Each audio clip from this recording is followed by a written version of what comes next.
குரு என்பவர் யார்? சபரிமலைக்கு கண்டிப்பாக குருசாமி வேணுங்க. சபரிமலையை பொறுத்த மட்டும் ஐயப்பனை விட குருசாமிக்கு தான் மதிப்பு ஜாஸ்தி, பவர் ஜாஸ்தி. இன்னைய குருசாமிகளெல்லாம் கணக்கு வைக்கலாம், நம்பியாரை போன்ற குருசாமிகளை சொல்கிறேன். குருசாமி என்பவர் சிஷ்ய பிள்ளைக்கு விஷயங்களை சொல்லிக் கொடுக்கணும்.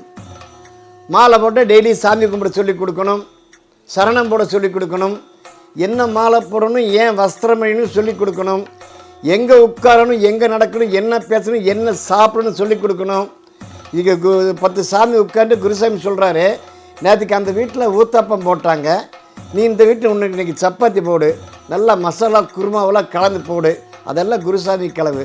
குருசாமி என்பவன் சபரிமலையுடைய நடைமுறை பழக்க வழக்கங்களை, அங்கு நடக்கக்கூடிய சம்பவங்களை அதுக்கான காரணகர்த்தாவோடு சிஷ்ய பிள்ளைக்கு விளக்க சொல்லணும்.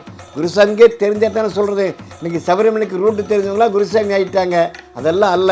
உண்மையான குருசாமி என்பவர் அந்த சபரிமலையுடைய முழு தத்துவத்தையும் புரிந்து சிஷ்ய பிள்ளைகளுக்கு எடுத்து சொல்ல வேண்டும். அவர்தான் குருசாமி.